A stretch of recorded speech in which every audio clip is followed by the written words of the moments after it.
Roll call. We're all present. And pledge allegiance. I pledge allegiance to the flag of the United States of America and to the republic for which it stands, one nation, under God, indivisible, with liberty and justice for all.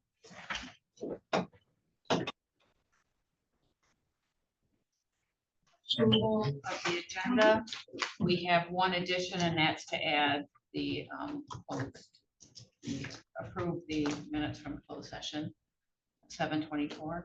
Can I have support? Make that motion. I'll second it. Any discussion? All in favor say yes. Yes. Opposed, the same sign. Motion passes. We will add that underneath the approval of the BOC meeting minutes. Any other agenda changes? None. Approval of the minutes. We will start with the BOC meeting, July 24th minutes. I'll make a motion to approve the minutes from the July 24th, 2025 meeting. I'll second. Have a motion and support. Any discussion? Hearing none, all in favor say yes. Yes. Opposed? Motion passes. And then the approved minutes, we need to approve the minutes for the closed session. I'd make a motion to approve the closed session meeting minutes. I'll second. Motion, okay. All those in favor say yes. Yes. Opposed? That passed. Claims and accounts. I'll make a motion to approve claims and accounts for the period July 25th, 2025 through August 14th, 2025. Claims in the amount of $36,080.59. EFTs in the amount of $483,605.65. Desk checks in the amount of $114,001.34 for a total of $633,687.58. Yeah, I'll support. Michelle, give me what was your date range again that you had there? I have July 25th through August 14th. We have a motion and support. Do we have any questions? Roll call, please.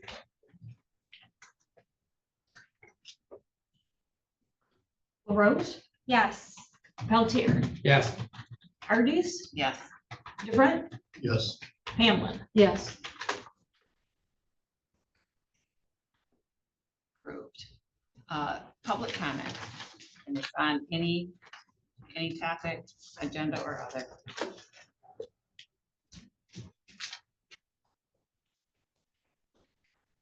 I don't have to tell you who I am, everybody knows who I am. But what I do want to say is, this is my 39th meeting, never missed one. About ready to miss them because I'm getting a little upset with how things are run. What I mean by that is the last board meeting, I'll back up. You guys started these 6 o'clock in the evenings thinking maybe we get some more people here. Same people I look at, the same people that's been here. So I don't think these evening meetings are doing what you thought it was going to do. And I don't know, maybe you got different input, but for 39 meetings, I'm telling you, same people. But what really bothered me was a while back when I was going to share my minutes with somebody. And I was told right away, boom, you can't share your minutes. Well, it was kind of funny because the 11th meeting I could, the 14th meeting I could, and all of a sudden, boom, we can't. Never missed a meeting, so I didn't hear any discussion of, hey, we should probably do this. Must have been a meeting between you guys yourself. You might have meetings not in front of everybody, but I don't know how you came up with that plan that, boom, I can't share my minutes. I don't have a problem. I don't need to share my minutes. I know I can speak quick. The other problem I have is when I came to the last meeting, you're only going to have one public comment, and it's the beginning of the meeting. So what I have to say is things that has been in the past. I can't talk about things that's going to be in the future that you guys are going to speak about, that I might have great input on something that you guys are trying to figure out. And I might know more to it than you do, but I can't voice my opinion because you don't want to hear my opinion. So my thought is if you're gonna cut out public comment, what are you telling the public? We don't want you here? Because that's the way it looks to me. Our Hillman School Board just put another 2 public comments in because they want the input of the people so we can run this thing smoother. This thing needs to run smoother. There shouldn't be any more arguments about nothing. There shouldn't be any of that. You guys should all get along. I don't understand where this come from, other than maybe April decided on this, and then April's telling you guys what you should do, but April works for you.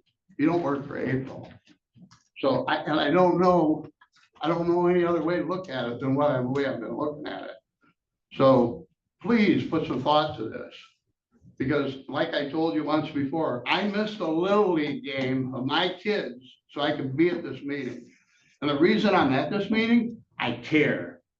I've been a caring person all my life. I care. I want to see Montmorency thrive. It's just like back a long time ago, I told you guys to look at these solar power.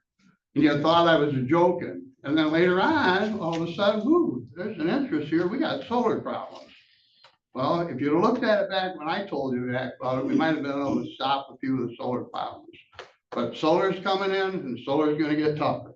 And if the board don't step up and say, we don't want to allow these solars, especially in our county, but I would think that you got a little bit of jab with the DNR, because I don't think the DNR wants to turn their property all into solar either, but they did. When they turned into Gaylord to Lewiston, they did do that. That's what happened there. So thanks for your time. Public comment.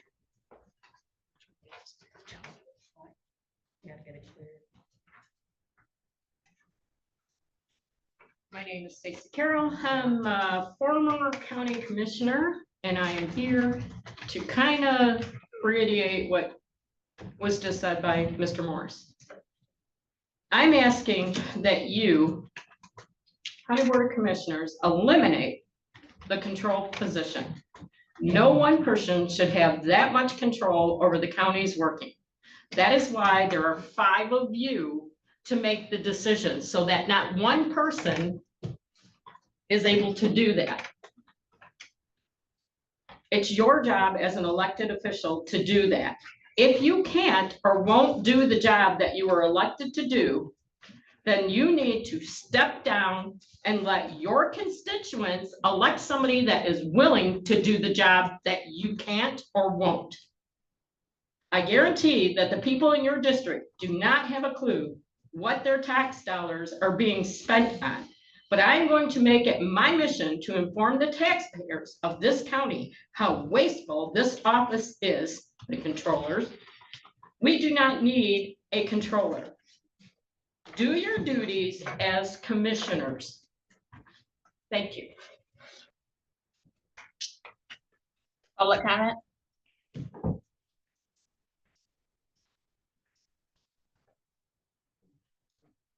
Sure, Chair Brown. I just wanted to take a minute to address the board on the communication email from Chairperson Hardis that we had on Monday. I want to say it was just a couple hours after the FPS meeting. And I wanted to address the whole board just because I feel like this is a topic that seems to be confusing, contentious. And specifically, it goes to request demand to provide keys to a sheriff's office fleet vehicle, the unmarked vehicle, to an individual that does not work at the sheriff's office. And I just want to be clear, the care and custody of the sheriff's office fleet is under the supervision and direction and operations of the sheriff, period. To make a request without even a simple conversation was inappropriate. And I guess what I'll say is the email itself, the tone of it, the way I read it, it seemed condescending. I felt like I was being talked down to, ordered to do something like a child, especially just being face to face, just a couple hours before there being any conversation of anything. The idea that the board would try to dictate how the resources of an elected office are utilized without even a conversation is disrespectful, in my opinion. So I I want that to be, I guess, just understood, or I just want to share that opinion with the entire board. Thank you. Public comment.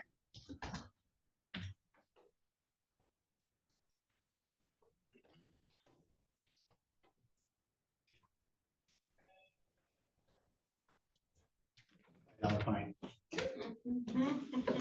Mike Sukan, Albert Township Supervisor. I'm here for a couple of reasons. One is the policies that you guys are going to be passing and taking some of the questions that our county commissioner is not able to ask because they have to go through a committee. Gentleman that spoke earlier,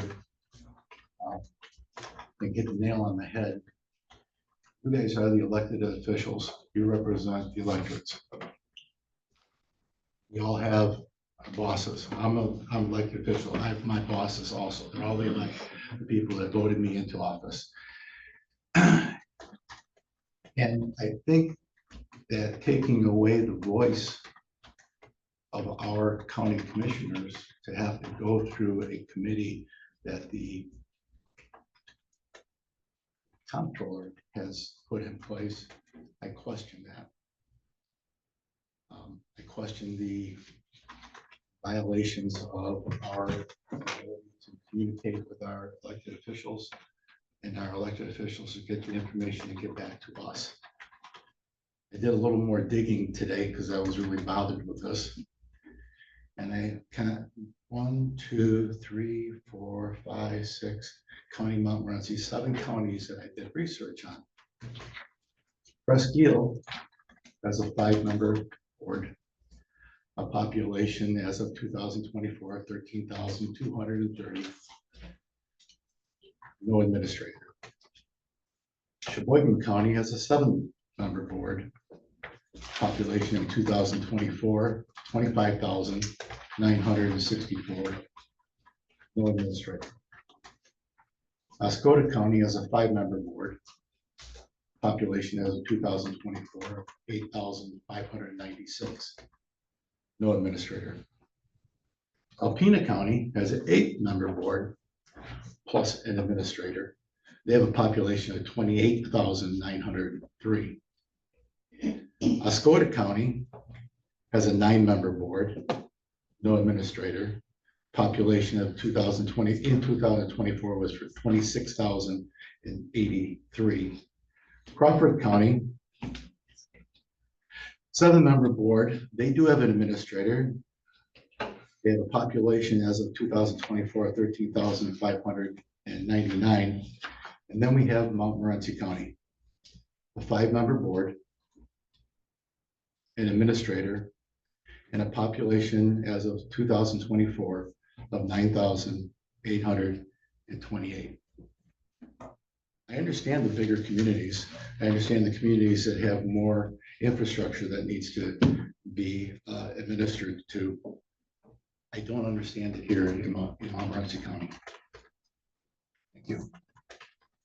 Thank you. Public comment. Thank you. Thank you. I have something. I see, Cheryl Nielsen, County Clerk. I see that there on the agenda today is a review of the updated policies, and there it appears that there's the purchasing policy and the credit card policy. I still want to voice my opinion on the threshold for the informal bidding. Informal bidding starts at $501. I just bought case file folders. They were $714. I do my due diligence. I'm sure our other elected officials do too, to make sure that I'm getting the best deal I can by talking to multiple printers and what it costs for those. So I think, and that's kind of going backwards. I thought we always had a $1,000 threshold where we started with some informal bidding. The second item, I just want to comment again on about the credit card policy, only having one credit card for our county. It continues to show a distrust of your elected officials and your department heads, most of which have at least 20+ years of service to this county. Thank you. Wow. Public comment.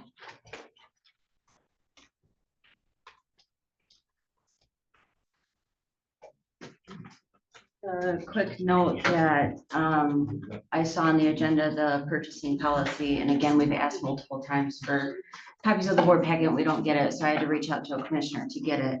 But I'm gonna stand strong with the 11 of us that were in the room that day of electeds and department heads on suggestions specifically talked about tonight. The purchasing policy, I still want to stress that elected officials do not need to ask permission on how to spend our money in a budgeted line item. It's very well stressed in Attorney General Opinion 5816, in which the current policy directly goes against. There's also other AG opinions saying that we don't follow your personnel policy. And then also with the credit card, just kind of hearing Clerk Nielsen as well. We really think that it's a distrust to us as department heads. We manage hundreds of thousands of dollars in our budget, let alone our daily physical cash that's coming in. I think a simple purchase for the convenience of us and the county employees on maybe a couple times a year issue, it shouldn't be an issue. Thank you. Public comment. Hearing none, we will have a special presentation by our Emergency Management Director, Sarah Melching. Okay. I would just like to, I'll go over here so I can see everybody. I would just like to introduce myself. My name is Sarah Melching and I'm the new emergency manager here in Montmorency County. So I look forward to meeting those that I haven't met yet. And I'm excited to be a part of the county and very excited that it's a full-time position. I've hit the ground running. Last week I was away at training and I've jumped right into starting to attend township meetings to talk with them a little bit about the ice storm and getting into doing some presentations around the county with Lions, Optimists, whoever might want to have me come out and talk a little bit about what exactly emergency management is. And just kind of get to know those folks out in the county. So I'm here. I can come out anywhere, anytime. If there's a church that should want to bring me in to talk about emergency management and safety from the church perspective, I'm working with also the schools and you name it. So I will be here and I'm available at any time. So I don't have business cards, otherwise I would have left them here for you. But I can be reached. I'm right through the doors here and I will, you can reach out anytime. So I will have business cards hopefully in the next week or so and they'll have my information. So thank you. All of your contact information is on our website though too. Oh, You okay, need perfect. it. Thank you. Good. Thanks. Sarah, Yes. do you have office hours? I'm here, well, kind of the courthouse hours, 8:30 to 4:30. Cool. I mean, doesn't mean you're always here, but. Yeah, I mean, I travel a lot for meetings and stuff, but No, very I'm good. here most Good start. days. Thank you. So, Department head reports. I have none listed. Committee reports. I have none. Lloyd? Yeah, I've got a few. First one was Thunder Bay Transportation, which took place right after the last board meeting here. It went pretty quick. We have a team going through the building that's evaluating all of the repairs that need to be done. The repair, everything that's been submitted to MDOT has been approved so far. Now we're just lining up contractors that'll get the job done. More income coming in from the E-Free Church. Our executive director, Angela, had a meeting with the church officials about transportation for their parishioners getting back and forth to and from church.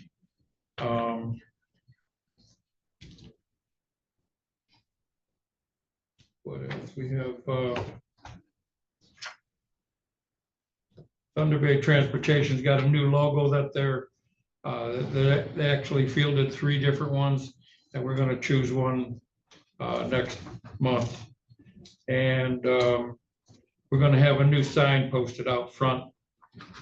It's gonna be one of those rolling LED signs, and we're hoping to do not only the hours of business, but also include maybe the outstanding employee of the month and birthdays. So that's Thunder Bay Transportation. For the August meeting of NEMSCA,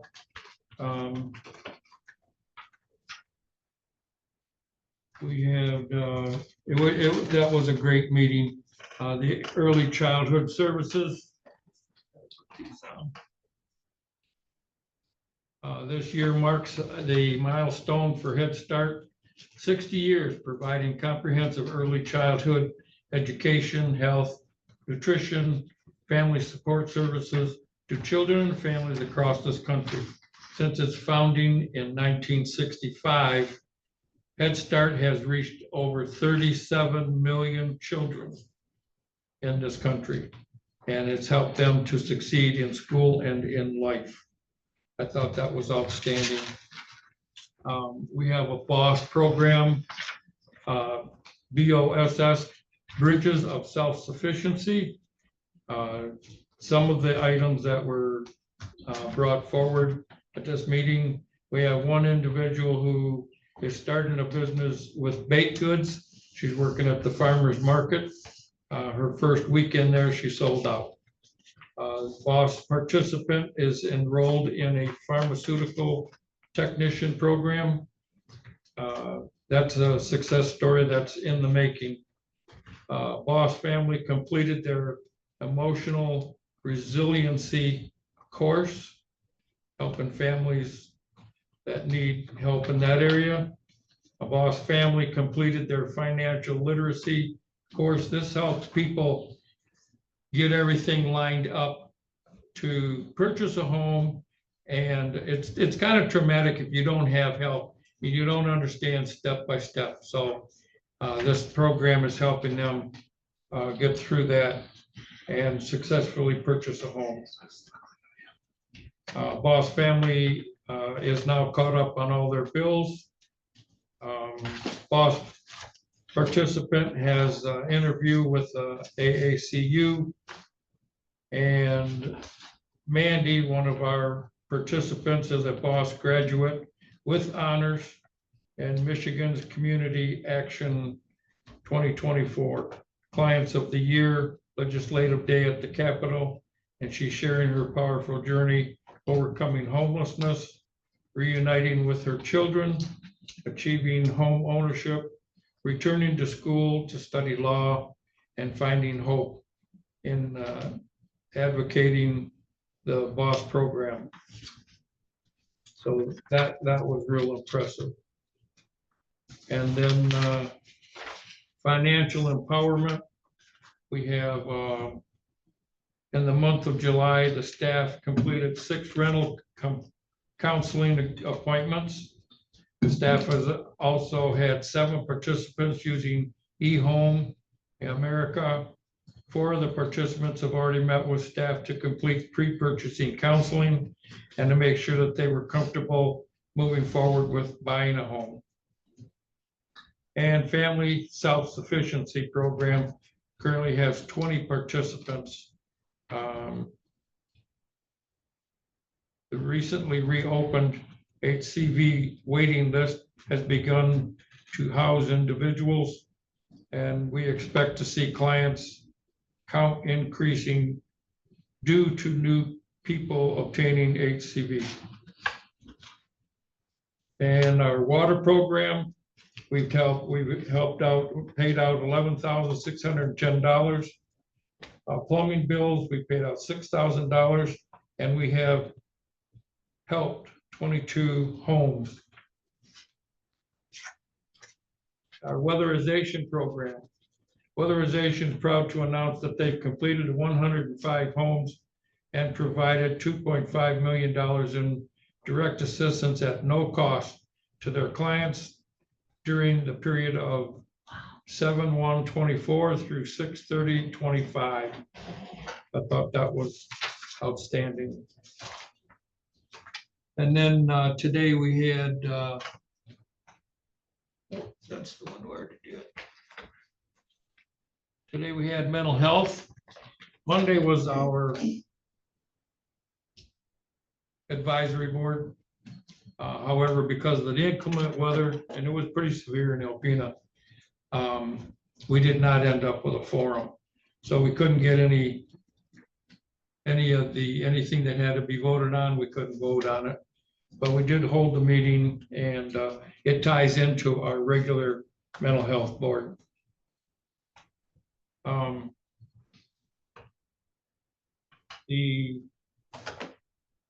our agenda today, we touched base with our operations, everything as far as the operating monies goes is right on schedule.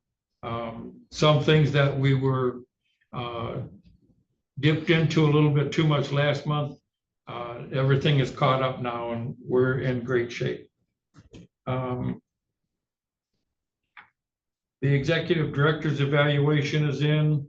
The board all got together. They all had their own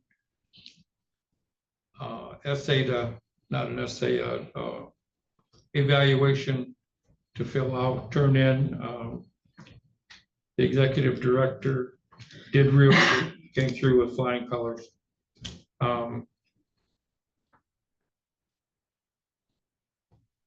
That's about all I have right now. That's it. Michelle?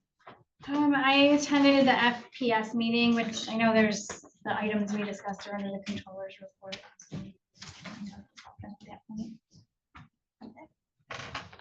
Wow. Landfill meeting, and that was pretty much more of the same.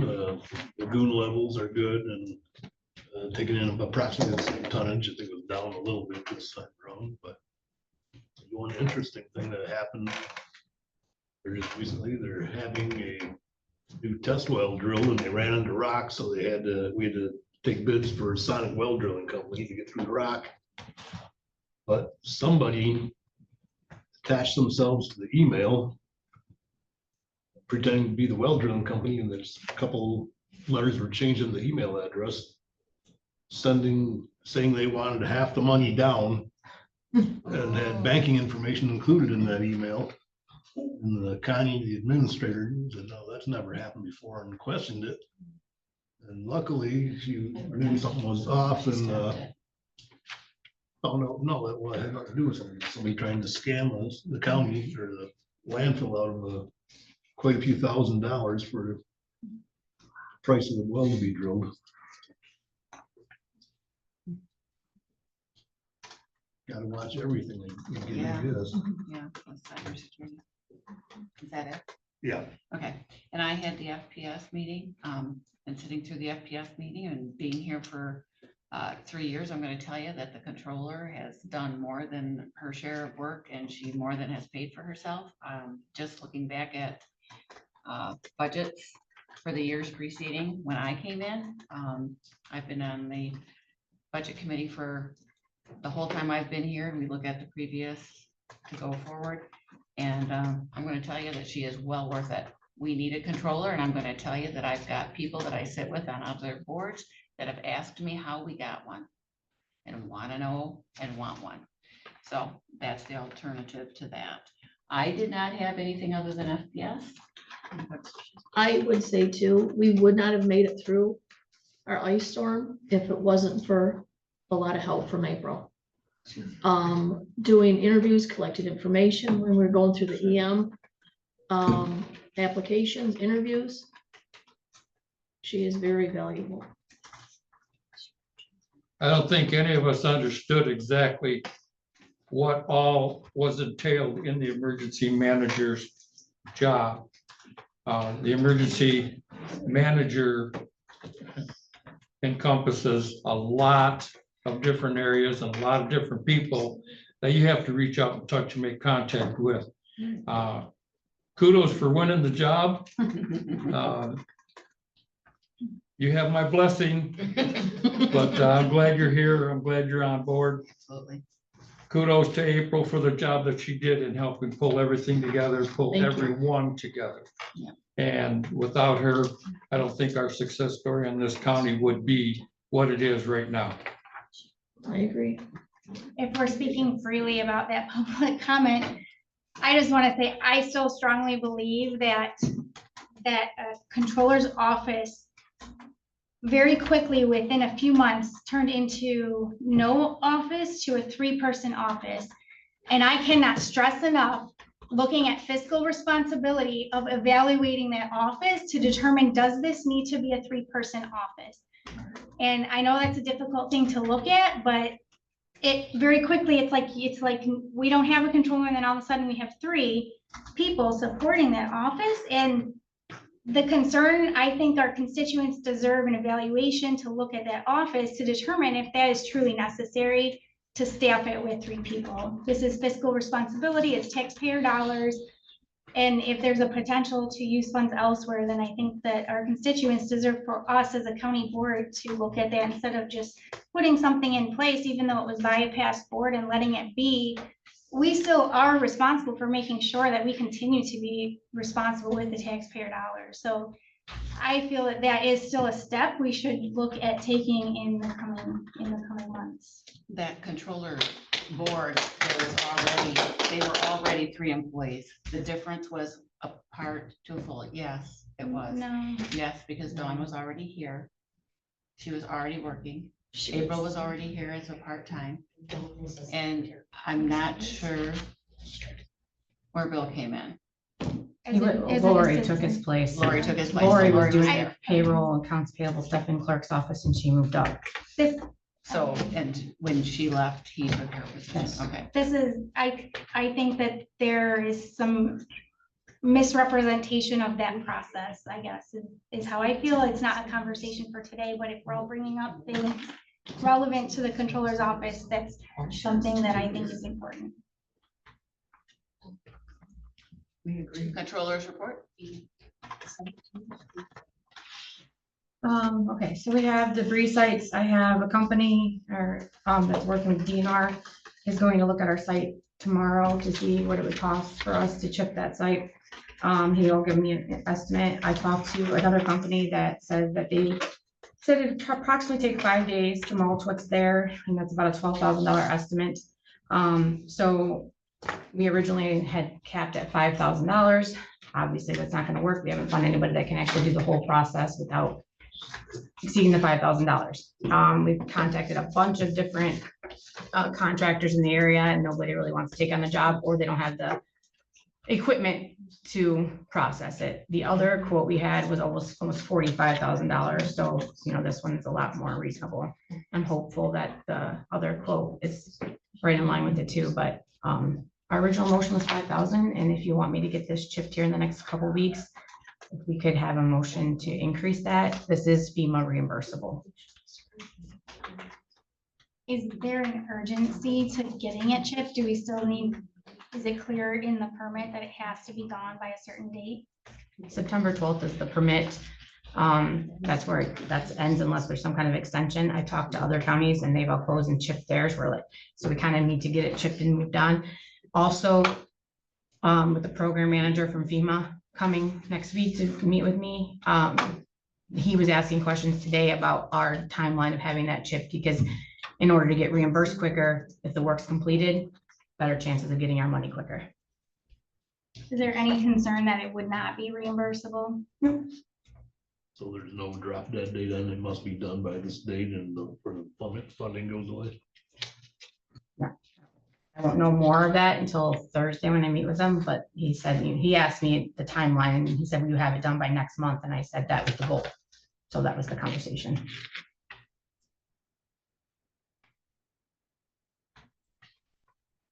Because once we start submitting information to the portal, like they want completed documentation. So the second person or the second company that's going to bid is hopefully by tomorrow. Mhm. So the question is, do we want to wait or do we want to increase our position? If we do go with the first company and we okay the amount, they will be with you here within the next week to take care of it. But that was an estimate from him. They said they only will bill us for the amount of days they're here doing it, but they assume it'll be about 5 days of work because they'll have to pull some of the stuff apart. There are some bigger logs that they wouldn't be able to chip that they have to cut and stack, but other than that. So we can approve the up to 12K, since that's what one of the estimates was for that amount.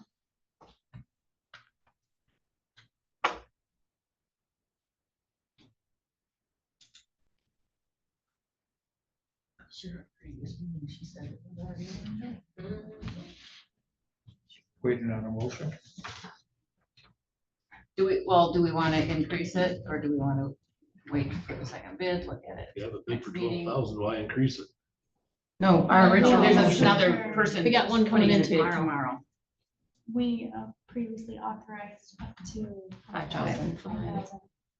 She can't find bids for. When we originally talked about it, we had somebody, this company actually said $2,400, but that was actually when they came up and looked at the site. That was the daily rate, and it's not gonna be done within a day.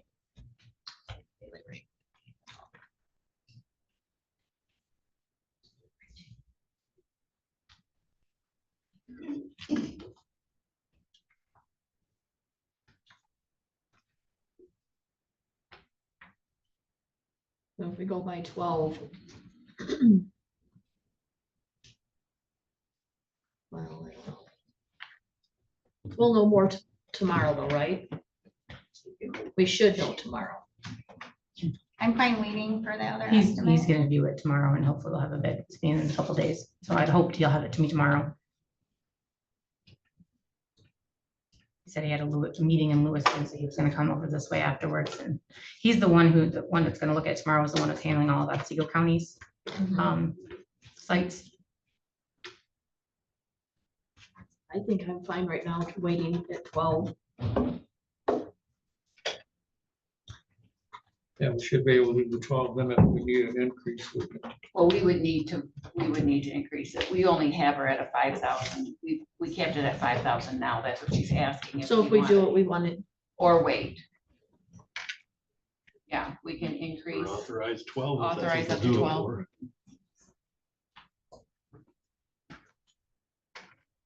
Anybody want to make a motion to do that? authorize at 12. Up to. Yeah.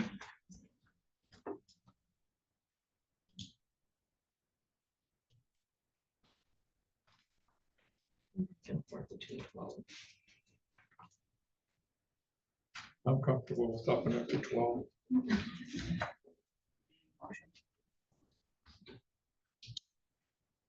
A motion to increase it to 12. Yep, 12,000 for mulching. Authorize the controller to issue up to 12,000. I think Cheryl might want to clear. To put it that way, to authorize the controller to increase it to $12,000 for mulching. I'll second that. We have a motion and we have a second. Any discussion? Cheryl, can you just read back how it's worded, please?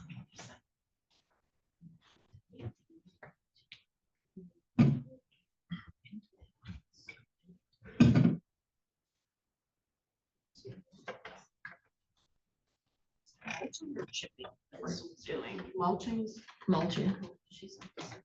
Motion by Hamlin, seconded by Pelletier, authorizing the controller to increase mulching to $12,000.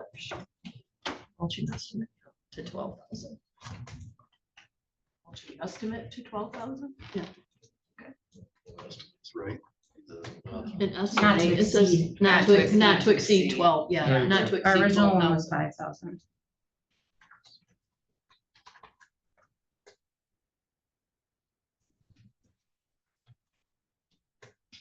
But they can get it done in fewer days. Suppose it's gonna be reimbursed regardless. Yeah, the other company that was looking at it, support on the motion, sorry. Yes. The other company that was looking at it thought he could do a lot more, a lot quicker. So it wouldn't take him as many days to do it. That's why he said he'd get a look at it for us and hopefully that come even less, but he hasn't gotten to the site to look at it yet. But it's actually to authorize work up to $12,000. Up to, yeah. So it'd be either bid. Roll call, please. Pelletier, Yes. Hardee's, Yes. DeBrent, Yes. Hamlin. Yes. Lorells. Yes. The CDBG fiscal 24 program income, we had that 39,000 that we were requesting to be able to come back and use. It's not gonna be qualified to use it on the county buildings, so that we returned that money to the state. It has to be for specifically, you'd have to have a program set up for emergency home repairs, which we do not. And it has to go out to actual homes that qualified under low income. So they asked for that money back. Since we don't have those funds, we can look at the cost of doing the county, using the county improvement fund to do the work out by the court door where that ice builds up and looking at that roof line and also get a quote for the generator for the other building and see what that would cost us. We can review it and see. So I'll bring that up in the next couple meetings, those costs. The building inspector and mechanical plumbing inspector met with the sheriff about the fire suppression tank, and they're gonna be setting something up to go out there and look at that, so I'll have more updates on that soon, or Chad will, whoever. MERS reporting, I'm just letting you know that we had a look back on an employee and found an error on some of the reporting from April 2013. And the service credit was not given to 4 individuals, so I had to do a corrective report for 2013, and that cost $1,389.89. And then I had another correction from 1999, where they got reported time that they shouldn't have, so that was a credit for $124.32. But there's been a couple of forfeitures, so we actually had some money sitting there, about $6,000 in forfeitures, so that will cover that. But as more people are starting to get to their retirements and they're reviewing their accounts, I wouldn't be surprised if we see a few more audits from MERS to check, so this could happen again, so. I got an email from the IT company requesting that the Register of Deeds office switch to using the county emails instead of the Gmail emails. They had called because they were having email issues, but Common Angle can't support that since it's not part of our email licensing. I did forward that to Teresa, but I had not heard a response back. The Marine grant, the federal funding ended up coming through I'm on. sorry, really quick, on the county email, so I was looking through, I think it's in here, the email list for everyone. Register of Deeds is not the only one with Gmail accounts, so I think we need to be careful in trying to implement if there is a policy, which I don't know if there is necessarily on that, making sure that we're consistent across all departments, because if we are pointing out one department and another department's doing the same thing and we're not pointing it out, that's potential liability to the county to be targeting a specific department on an issue. So I would just want to advise caution against that. So maybe we need a closer look at any Gmail accounts. If that's an issue and Common Angle has a problem with that, just making sure that we're looking at all of the emails that use Gmail. Common Angle should know that, shouldn't they? There's only, all the offices use the county emails. I think the only person who uses a Gmail in inclusion with their county email would be the prosecutor. So I've sent the email to the Register of Deeds because that was specific, like they needed assistance on it and they couldn't help them with that because. Oh, so the prosecutor uses a Gmail account, but why is that okay? I'm not saying it is. I'm just saying that that email was specifically for assisting them on the ticket. They couldn't assist them, so. Our policy is that we want everybody using county emails, so I agree, it should go across the board to everybody. And there's only like, I think 3 or 4 people within the entire building that use it, a Gmail rather than the county emails. I think everybody else has been all converted to the montcounty.org emails. And then the sheriff's department has montmorencysheriff.com. Okay. The Marine grant, the federal funding came through. They sent an email out asking us if we wanted to take advantage of that. There's no match on it, but we had already agreed to the state funding and I talked to the sheriff's department and they did not want to seek out the federal funding on it because I did talk to Tim McDonald today and he still has like $4,500 left of the grant money to expend this year. So, you know, he's gonna be trying to get that spent. So I don't see us using the federal funding anyways. The fiscal 26 SRP grant, the agreement came through. The sheriff signed off on his part with the means of effort requirements. And everything has been submitted to the state for review on that end. That's for 39% funding for a deputy for a grand total of $52,301. Updates, I'm still waiting on the full installation of the battery backup. We were ordering a shelf and then Chris was going to be coming to install that for Donna. I'll check with Donna and see if there's any updates. They did send me a server quote for the sheriff's department and also for Windows 11 upgrades, but in the quotes, I sent them right back because they were still requesting labor costs, which we have the all-inclusive package, so we shouldn't be claiming labor costs. So I have not gotten a response back to them since I asked them to have that removed and updated. We sent in 2 laptops for Windows Pro licensing to be installed for the registered deeds office. So that was an added expense of $399.98 I took out of our IT. So that's been taken care of. I also talked to Joe Stone, our soil erosion officer, and he said that he's reviewing ordinances with other counties around us. And he said that they have all been simplified now since we had it done in, what was that, Cheryl, 1999? Yeah. So it's been a long time. So he said there's a lot better updated ones. So he's going to put that together with some help with the other counties and submit it to the board for review with the new fee structure, hopefully put in place by January 1st, 2026. Before the meeting, I got a call from Prescott County Chair Cliff Tellini. They had an issue over at their county and he is seeking some assistance over there if I could help him when I can. And also if there's anybody interested or if we knew anybody in the area that could possibly go on and help them. So if you have any information on anybody who might be interested in going over there and help, because they are seeking to try to possibly put an administrative position in there and they need some help getting some stuff cleaned up. So. Quick question for you about Joe Stone. He retired as a building inspector, and what, we rehired him as a soil erosion ordinance officer? He stayed on as the soil erosion because you have to have a specific set of requirements in order to do the soil erosion. And the building inspector that they hired at the time did not have any of those. And he's not certified in the soil erosion. So Joe Stone continues to do that for us contractually. Plans to get the other inspector up to speed on his qualifications where it becomes unnecessary to. I've seen he's been paying Joe Stone quite a bit of money. Certification is not that expensive, I have it. Yeah, our building inspector would have to get it and that'd be up to the board if you guys were going to require him to get it done right away or put a timeline on it. But the board approved Joe to stay as the soil erosion.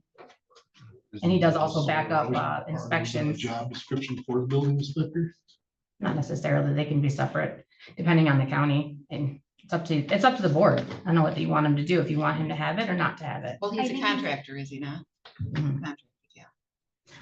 Joe gets paid a monthly on payroll to be the soil erosion officer. And then he also does backup building inspection certifications and also gets paid for going out on the sites for soil erosion, $50 for his site inspections. That's part of the fee structure that we currently are under.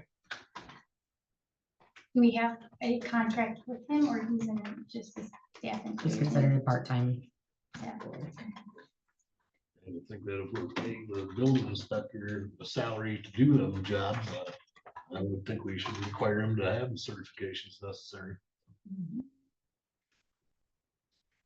Yeah, if you guys want to put that on the agenda to do, we can. When the board hired him, they hired him in a lower salary because he didn't have it, because we were keeping Joe as it. So that's where that was happening at the time. I do believe the board had the understanding that he was going to get certified. And I don't know, it just has not occurred. And I don't know if he intends to get it done. So if he doesn't want to do that certification, we probably could post for a new position. I mean, but that's something the board can put on the agenda to discuss with them. I'd like to see that on the agenda, and we require him to get the certifications. maybe have the caveat that he gets paid a little more, but it's gotta be a lot cheaper than what we're paying Joe Stone for all the work he's doing. So the building department fund is what covers all those costs. It's not coming out of our general fund. And the fees that they take in for the inspections, for soil erosion and all of our own inspections, pay for all of our contractors out of that. It's a pretty self-sufficient fund. It's not depleting by any means. It's staying. Well, it's still basically taxpayer funds that's paying for it, so. Let's take a look at that.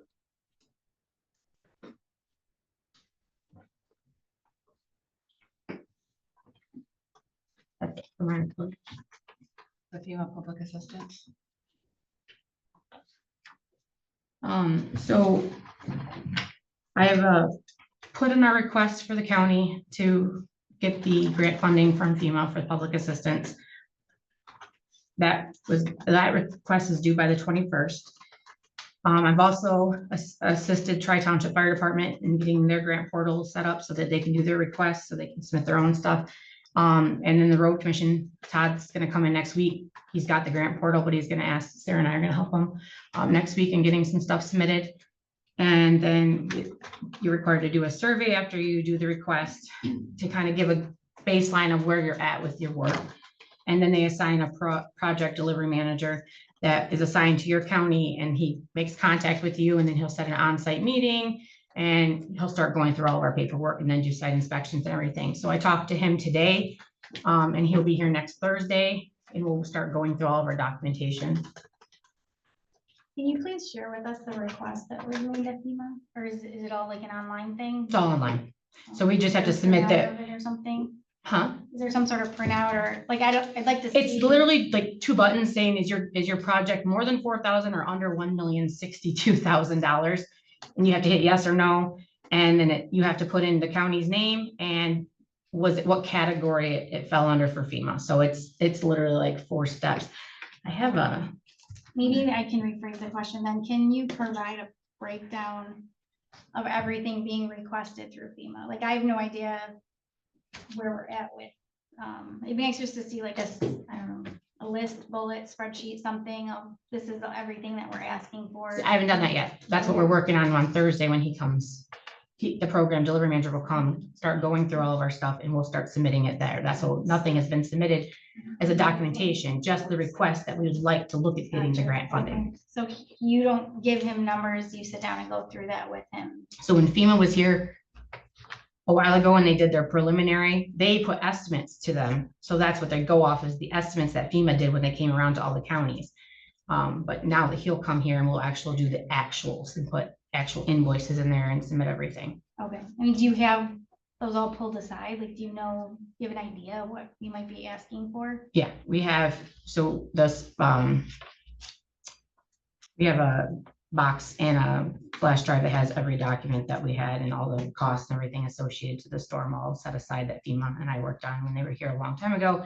So then we'll go through that with the project delivery manager to submit everything. So you just don't have that itemized? Like, you don't have something you can share with us right now on? Not final. I have to get through and add a couple more things to it because we've had the degree monitor, final cost, and then we're gonna have these contractual costs. I want to say we were about $45,000 to $50,000 worth of cost before we do the chipping. So, you know, we're gonna probably be in the 60-70 range for reimbursement. But when we originally did all the estimates, it included every entity in Montmorency County.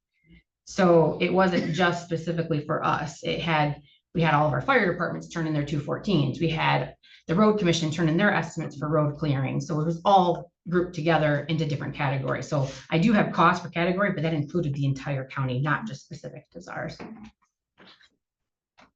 I would like to see once that's done, it's something the public's interested in, is what are we getting reimbursed for? So when we get that figured out. Mhm. Yeah, I'd like to see that. Yep, and we only get 75%.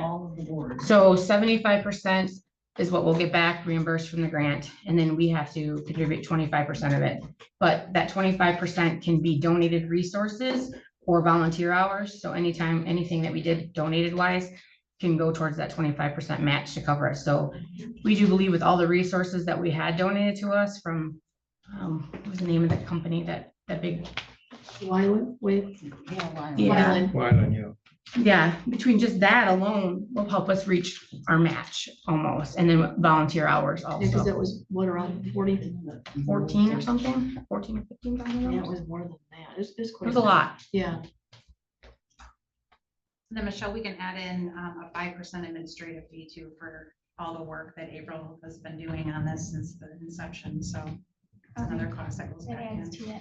Do you have to show itemization of that, or can you just say 5% and they just accept this general 5%? No, we have, We had to document. keep track of our Yeah. time and everything when we were here. So I know that you'll have documentation for that. yeah, They mean just for processing this grant part, so just Mhm. attending the Okay. meetings, pulling the paperwork, every time I meet with the program delivery manager, anytime my staff pulls documents or anything like that, all that can be documented, so you guys will get 5% on top of the project. Okay. Back to help offset cost. We'll get the breakdown once that. Yep.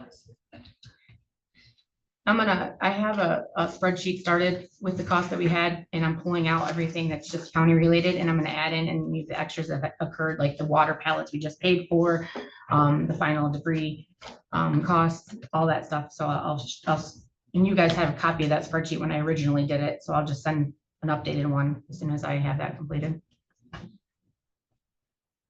So that rolls into the discussion on the FEMA public assistance grant, what have you not covered? Yeah, that was all. Yeah.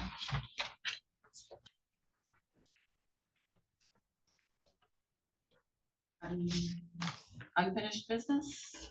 We have a vehicle bids review.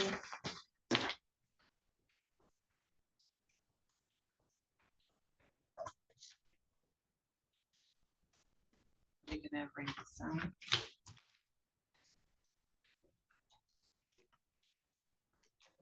You have a paper able to write this down.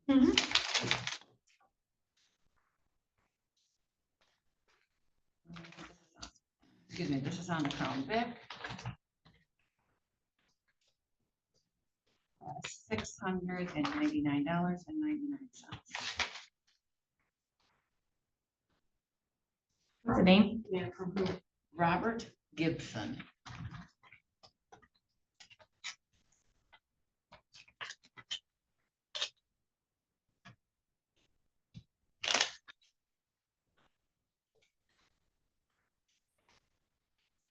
On the Crown Vic, $808. This is from Paul Echolt, Can you spell the last name, please? EICKHOLT.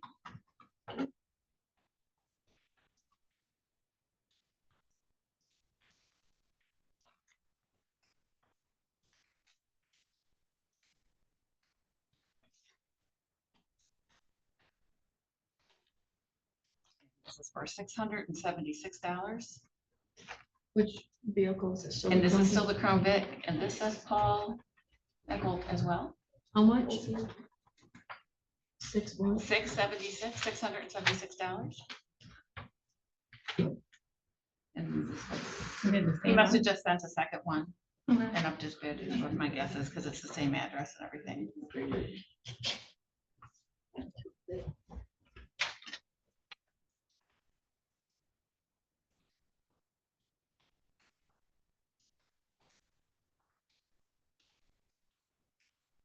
What was this one? It says bid number 1599. 2015 Ford. And the 4367, there's two bids in here. so.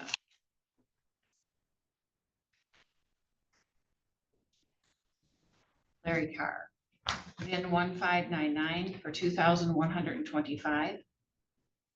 For how much? 2,125. And then for bin 4367, 2,500. Say that again, Mary, please.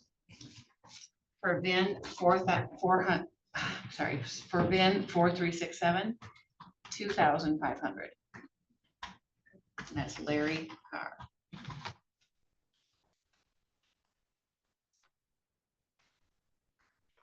And this is for 4367.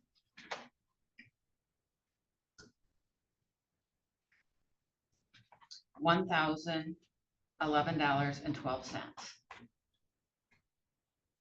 And that was from Donald Gibson. Beecroft Motor Sales.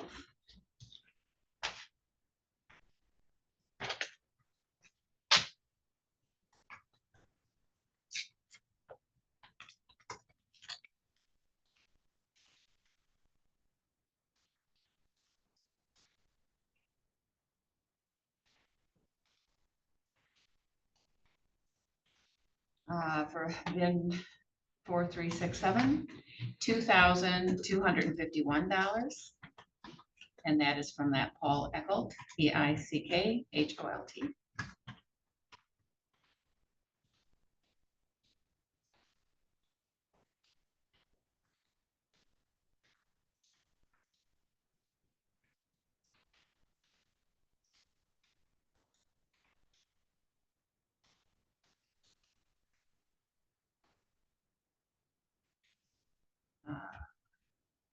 Bin 1599 for the amount of $1,125. Timothy Saya, Sequin. What is it again? Sequin. S or F? S as in Sam.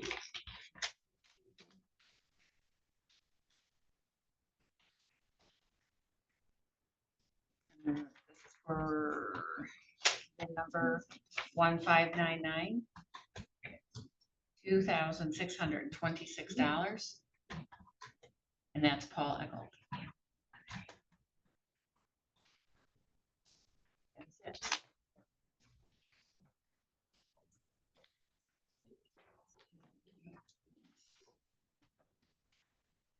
Need a motion to either accept or not accept the bids. The highest for the Crown Vic is $808 for Paul Echols. 2015 Ford, $2,626 for Paul Echols, and 2017 Ford is $2,500 for Larry Carr. What was the 2015? 2626 for Paul Echols. Gotta have a separate motion on each of them. I need you to go through those again, please. Yep. You want the VIN numbers, the full VIN numbers, or just the last four? Just the last four. Okay. Crown Vic, VIN 4856. $808 for Paul Echolt. Okay. 2015 Ford, VIN number 1599. $2,626 for Paul Echolt. And 2017 Ford, VIN number 4367. $2,500 for Larry Carr. I'll make the motion. We accept the high bids on all three of those vehicles. I'll second. Motion and a second. Do we have discussion? Is Carr, is that C-A-R-R? Double R, yes, CARR. C-A-R-R.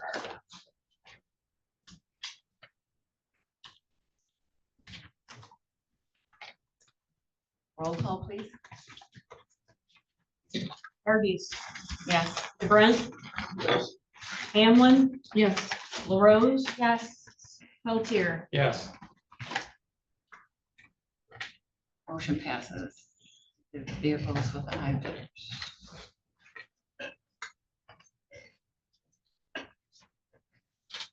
Updated policies.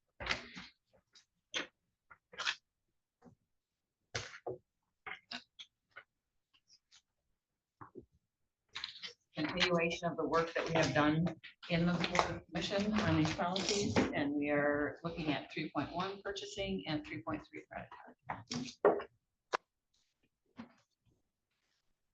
I'd like to make a general suggestion for the board to consider. So we've been slowly working through these policies, and if we take a piece of the policy, this board approves it, and then it gets rolled out, and then we take another piece and approve it, and it gets rolled out. This has become extremely confusing for myself, and I've heard from multiple staff who are really confused, like, what is our current policy? Because we keep doing it by piecemeal. So my suggestion is that we keep going through the process we're doing, But instead of a formal approval and then rolling out a full policy book that's changed, if we just kind of say, okay, we have a checklist of the policies and we check off as we go and we've made it through these and we take our revised version, even though not formally approved, and we kind of tuck it to the side. And then at the end, when we've gone through all of these, then we create a new policy book.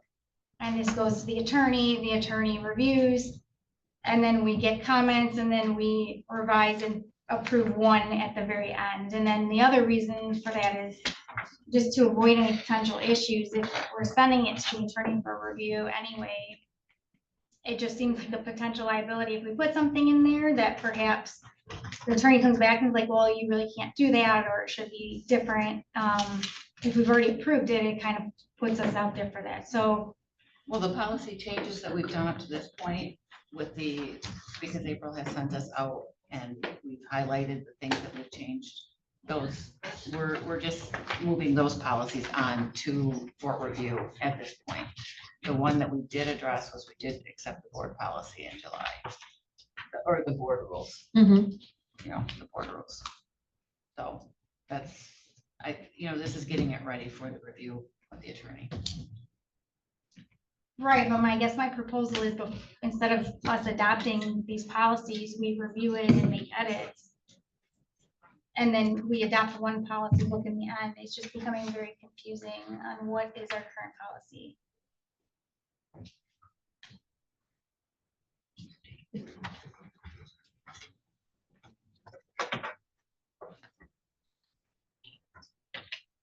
Just a suggestion.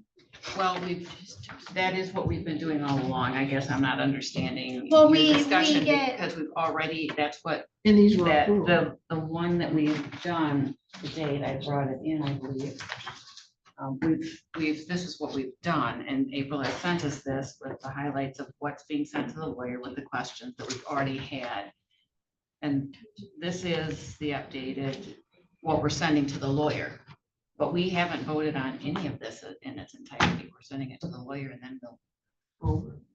Okay, I think there's confusion then, because my understanding that these policies are being We're pushed getting them into ready. these. We're getting them prepped to go to the lawyer.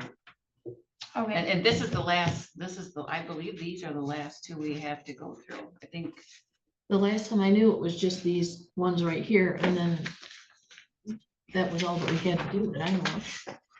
because we've gone through the rest of it. It is a long, awful process, okay. because we don't do it in a subcommittee. We do it here in the meetings. My understanding is the staff are being asked to sign off on policies that were not yet approved by the board. So I think there's just confusion on what is approved or not approved. It's fine, just. we No, can keep there's going. confusion there. Nobody's asked to sign off on the policies, but we had updated PTO policies and other federal law policies that were changed. So I put it on Employee Navigator, and they just have to acknowledge that they can see it and review those. They don't have to sign anything. It just went onto their Employee Navigator so that they could actually physically see those policies. Okay, so these proposed policies aren't on there for them. They're not for them to approve or sign off anything. It's so that they have a current copy of what their personnel policies would be, which we've had changed. We have the PTO policy, federal laws, updates, all those that the board's Right, I know we approved. did that stuff. Yeah. So okay, This Yes. highlighted one with all of the suggested controller updates is what was pushed to my employees. Because it has not been approved yet. The newest book that the board reviewed with this summary charge, yes, it has those in there. Because that was what we talked about, and we said we still needed, on the summary said, board still needs to review and be reviewed by the attorney. And the summary sheet went out to all the departments too. Yeah, I think it would just be more clear to send out the actual board approved stuff, like on the board policy, and just say a simple 2-document thing to say, hey, this is 6 point whatever, and this is what you're acknowledging has been approved by the board. It was very confusing to my staff.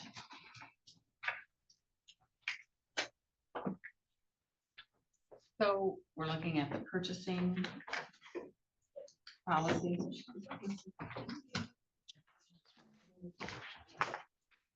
Comment where one.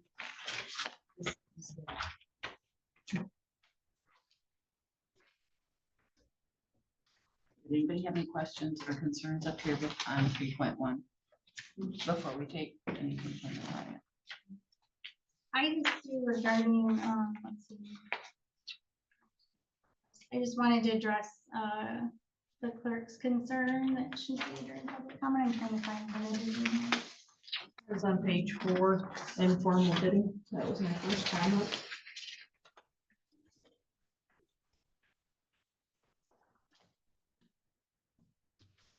Based on her comment, I would be open to increasing that to the routine purchase under 1,000 instead of the 501.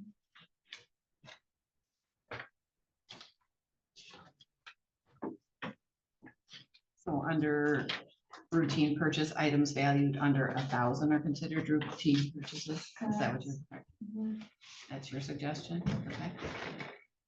And the informal bidding would be then between 1,001 to 5,000? Correct.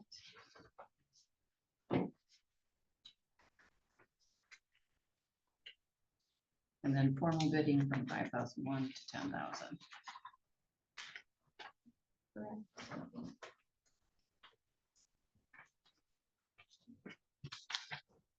Anybody else have changes or thoughts?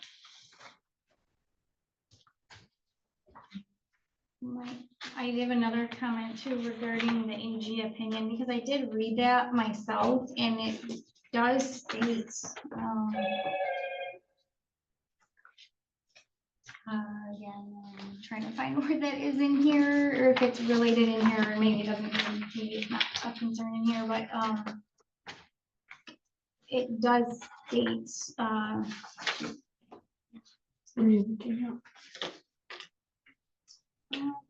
regarding the need for electeds to gain approval for budget items. I guess is what I'm doing it. Maybe Lindsay, were you the one that commented on this? Yeah, I have it right here. I can read it. Can you please- So what is that in Where's that reference at? to into the purchasing policy? Where are we at? 2.5. No, 2. We're on 3.1.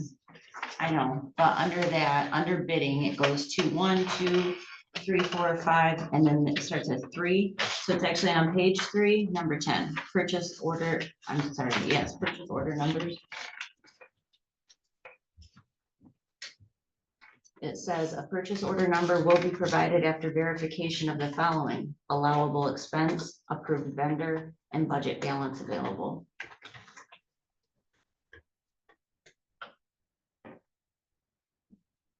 Can you please read the opinion? I'm just trying to relate to how this relates to this. I don't understand. 3. It says the County Board of Commissioners may not require prior approval of the Chief Administrative Officer for expenditure by elected county officials of authorized line item budget appropriations, except that the board may require pre-expenditure notification to such officer to ensure that such expenditure is within authorized budgetary limits and to effectuate or centralize county purchasing functions. So the only thing that I think goes directly against this AG opinion is allowable expense and approved vendor. Of course, we want to make sure it's within the budget. Well, and it has to be for a public purpose, which makes it the allowable expense. Right, which is something under our statutes. as Right, so elected that would officials. still be appropriate. Mhm. And the approved vendor, I think, is because we have contracts with some vendors. Right, but for the AG opinion, we can go with whoever we want. We don't have to ask permission. You give us a line, a budget, and we spend appropriately.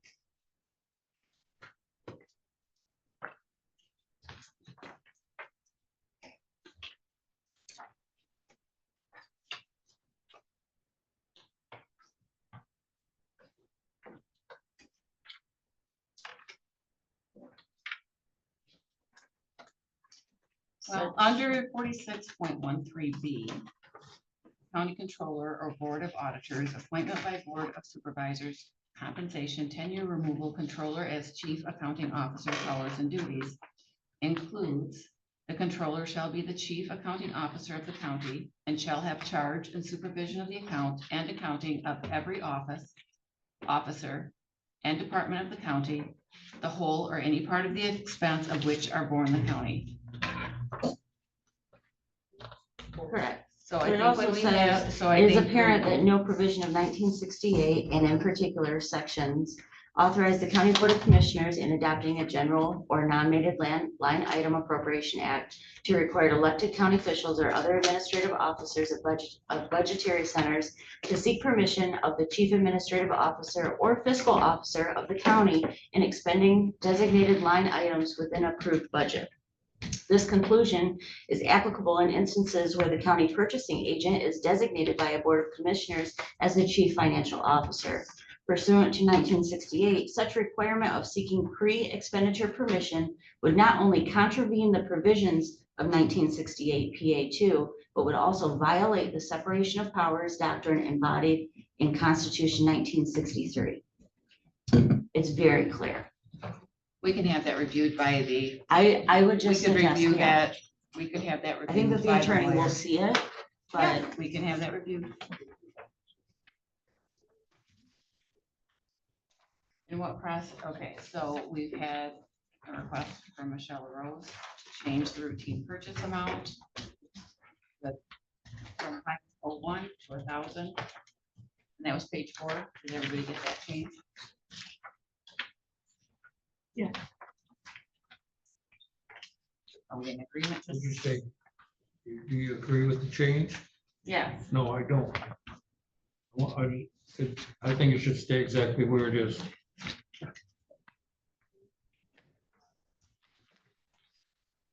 We discussed why that is.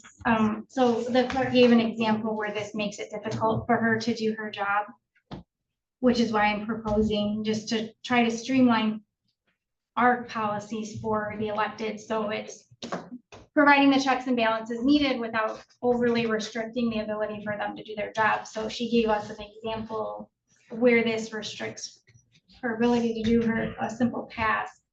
So I'm just curious what the thoughts are on not increasing it to accommodate the clerk's request.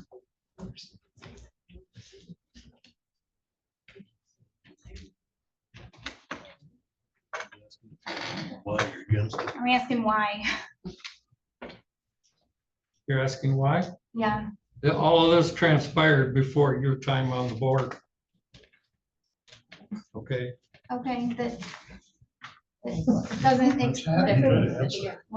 So, because things were always done the way they were done, they should never be changed.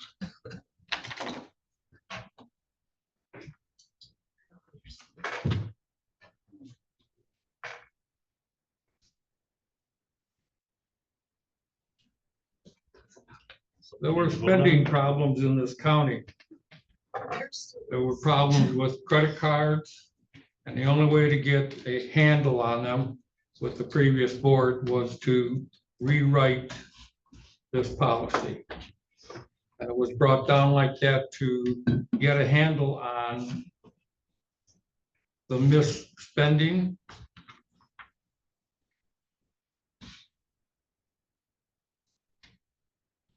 I won't disagree that there was probably overspending in the past, but I feel like by implementing these policies, it has slapped everybody's hands rather than having the individual discipline or individual discussion at that time.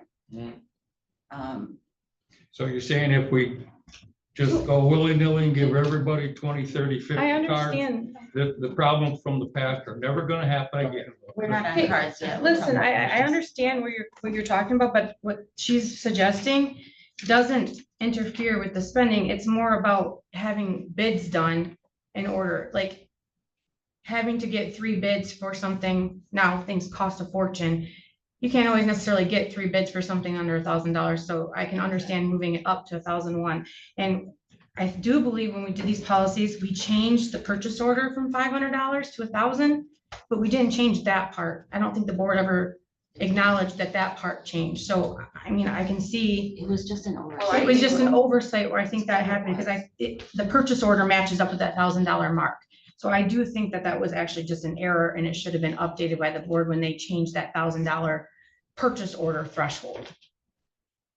And If I'm- probably just with the cost in general of things that have. gone Yeah, up. and this doesn't say that they can just go and buy whatever they want. It's just saying that they don't have to get 3 bids for something that costs under $1,000, which takes a lot of time and is ridiculous sometimes.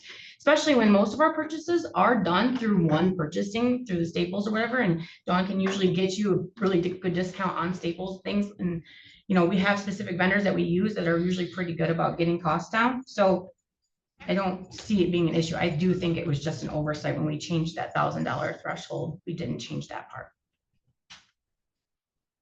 Just my opinion. That's the only thing that I see with it too, is the bidding. Yeah. Are we gonna take out, we can, if it's board policy, but it just seems like a lot of extra time to go get bids for files to put our paper in. It's unfortunate that things cost that much, but they just do.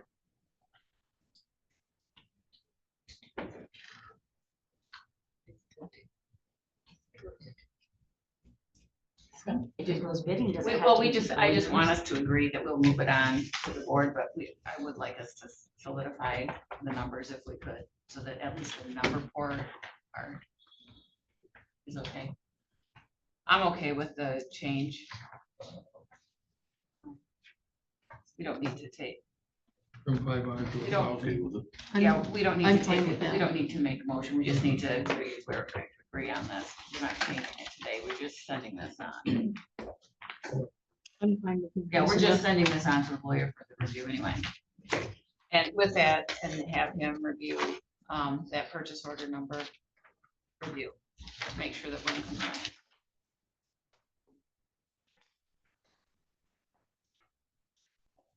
You okay with it at that, at Yeah. this point? Yeah. I am. Okay. So that one is done, April. Credit card policy. I have one more suggestion for the purchasing policy. I had brought it up last time. And I think just somewhere, I don't even know if it should just be like a special where it just says definition. But the term designated purchaser is used all throughout 3.1, but it never says who is the designated purchaser. We can So, have that defined. Yeah, it's in our general appropriations act, but we can add a note on here. okay. 3.1 credit card. We discussed this before when we had looked at this a couple months ago. We do and can load those prepaid credit cards. Yeah.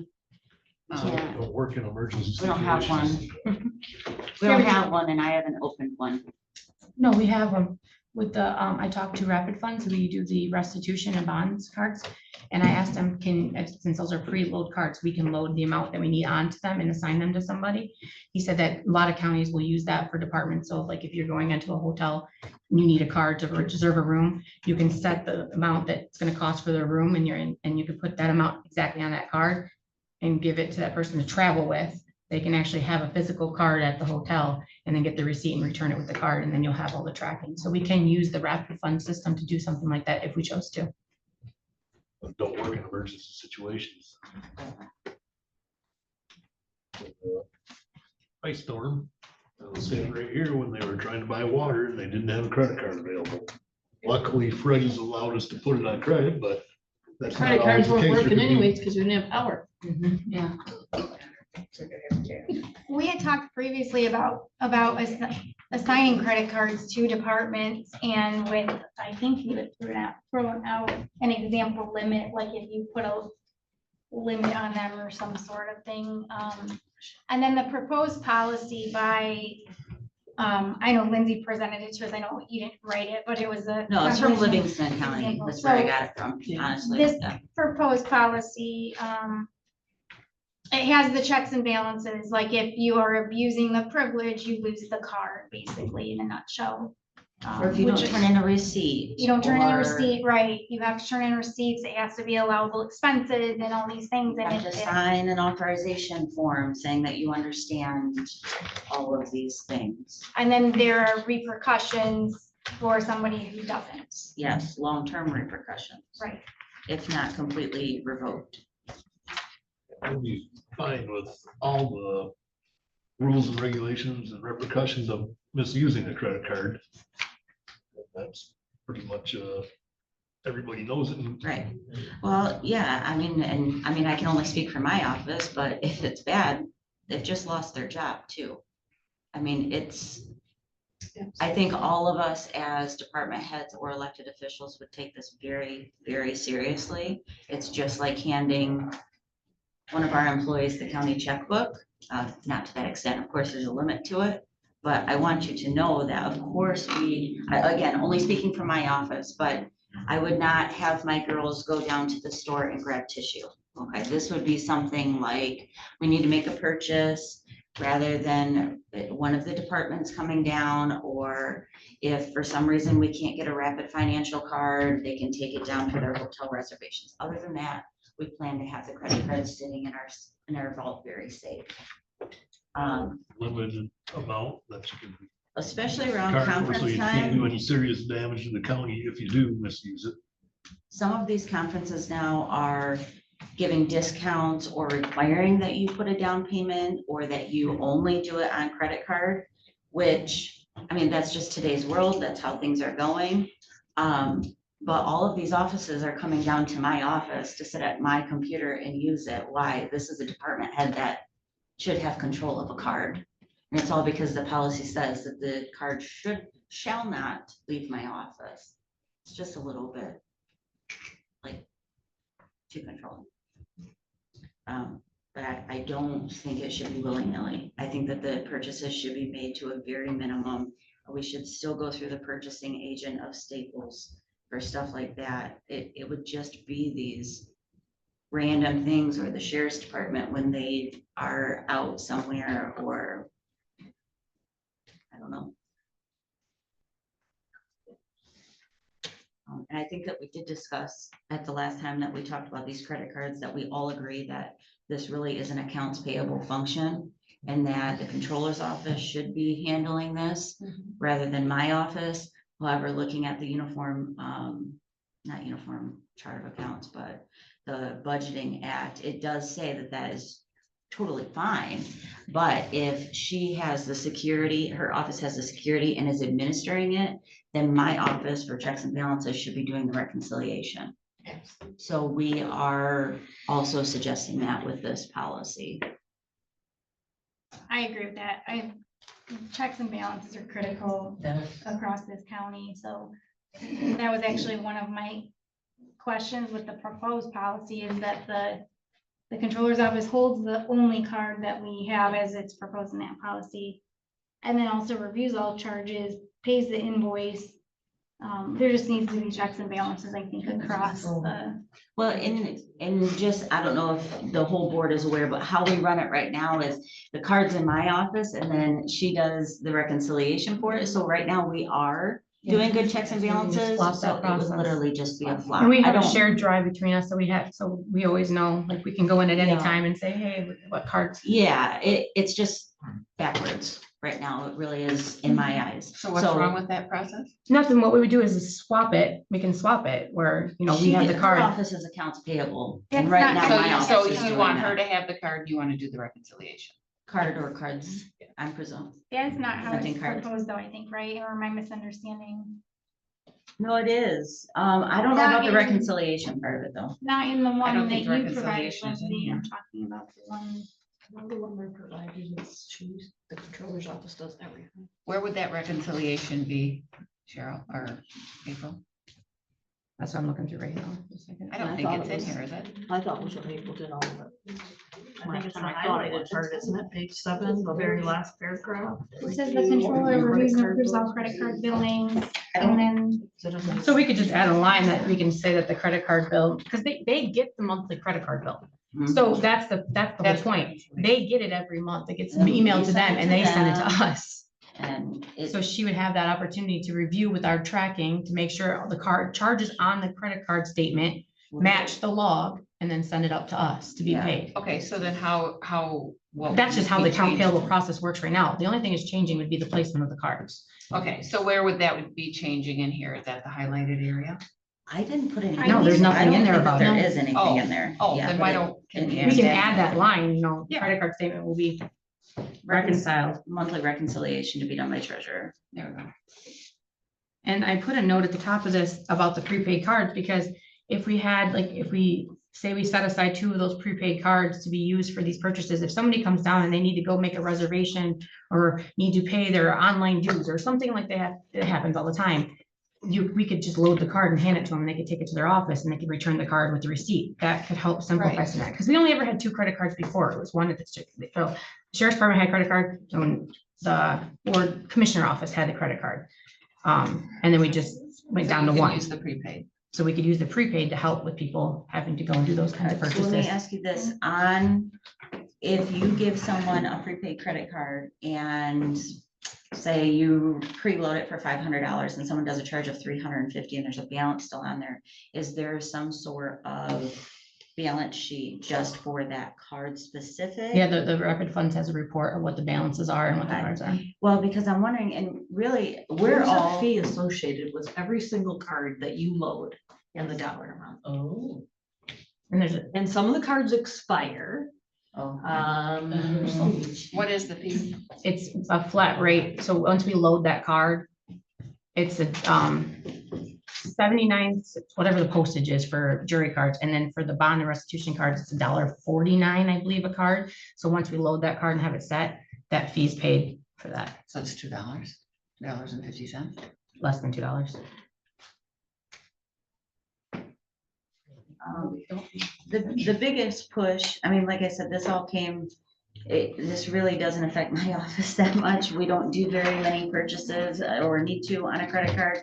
The biggest concern from the sheriff didn't come and complain to me. It was multiple people, is the sheriff's department, is because they're a 24-hour service. They have a lot of late night random things that happen. He can tell you more what he would use it for.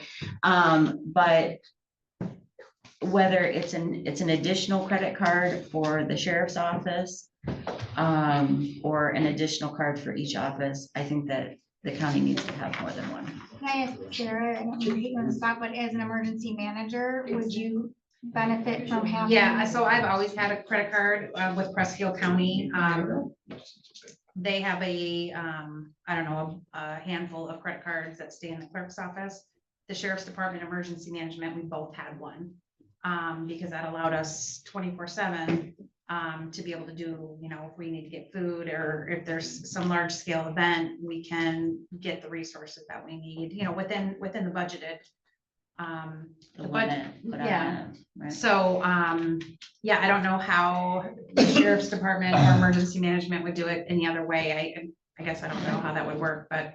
What is the budgeted amount? I mean, what are you talking about? Is it The limit something could be you- set by the board. That's what I'm saying. The Is it only something you statute do is for that those it people? can't, total limit can't be more than 5% of our annual budget. I didn't miss policy. Because we had talked about that too, having preset. The total combined authorized credit limit of all credit cards issued by Montmorency County shall not exceed 5% of the total budget for the current fiscal year. Right, we had talked about that before having. So and then from my budget standpoint, so I had a budget with line items. So for example, if we had like a huge fire and we had departments coming from the entire county, we're pulling people from an MOU from another county, and the firefighters and the law enforcement, they needed water, right? They needed food. I had a $500 budget for the year for food. And so I couldn't exceed that, but if I needed to go buy pizza and cases of water or whatever, I had that credit card to be able to go and do that. Now I still have to stay within the parameters of my food line item, so I could never exceed that in one single transaction on the credit card. So, and that was for everything. Did you have a limit on the card itself? I think it's like, I think my max limit's like $2,000, I think, because anything above that then had to go to the board for approval, maybe 1,500. But it had to be in your board limit. Yeah. That $2,000 is renewable every month. Just, you know, I mean, you could set a limit of 500 on it, but that would, technically, that was the problem we were having, is that we had $5,000 limit on the card and you're hitting $2,500 every month in expenses of credit card. That's why we made the changes to the credit card purchase. But the proposed policy that Lindsay and team has, I would say, I know it's not your policy. Could throw but me you out there. done it. So the way, the one that was provided by Lindsay provides for misuse, which could be caught very quickly on a monthly basis. So I don't see that getting out of control quickly if that reconciliation is being done and the review of the charges. Mr. Chairman. This way. Okay, Yeah, no, yeah, I was calling on you. Me? Yes. Okay, I didn't know if you were pointing at April, I'm sorry. I'm just assuming Commissioner Peltier was speaking to our office during the last conversation. Historically, I don't know what it's been, 8 years. It was a period of time. We had 4 or 5 credit cards. We had a limit of $5,000. Not cumulatively, but altogether, $5,000. Didn't matter what card was used, whether people were at training or it was being used for emergency or transfer or whatever it was. That card had $5,000 on it. We have over $1 million budget. I'm only hoping you can trust me with $5,000. Every month, we do exactly what is requested. Every month, all receipts we get the credit card bill. Donna goes, the office goes through them. All receipts are signed, identified what officer, what purpose, if it's for a complaint, if it's for training, it's for breakfast, lunch, dinner, et cetera, et cetera. All those things occur. And it goes to FPS at least once a month, if not more. With the GL assigned to it. Yeah, because obviously needs for to us, be- it might come out of training, it might come out of Right. equipment, because some of the training sites, to speak to what somebody else was saying, some of our training sites now, they require you to pay with a credit card online.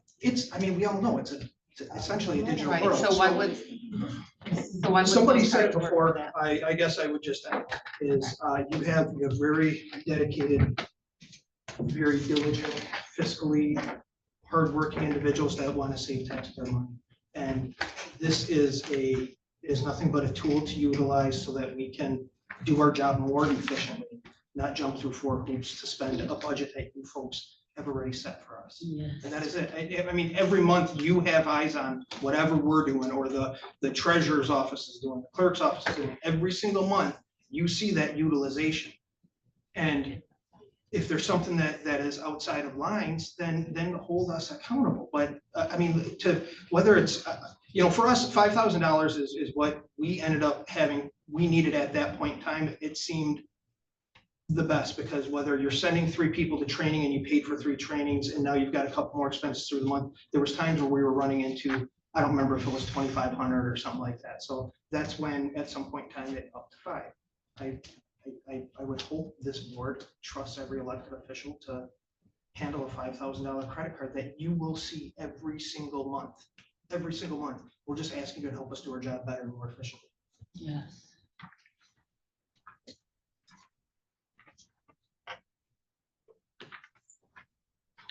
Totally agree that a single credit card for the entire county is ludicrous. There's no real. Well, we've done it for 2 years and it's 3 years. Because the purchases are not that extensive on the credit cards. Just the sheriff's department alone didn't have any in 2023, 5 in 2024, and only 1 in 2025. I think now they have 3 since the policy went into place. And how much, Because it's so what are we talking difficult. about? Is this something that you can do like a set card? Hmm?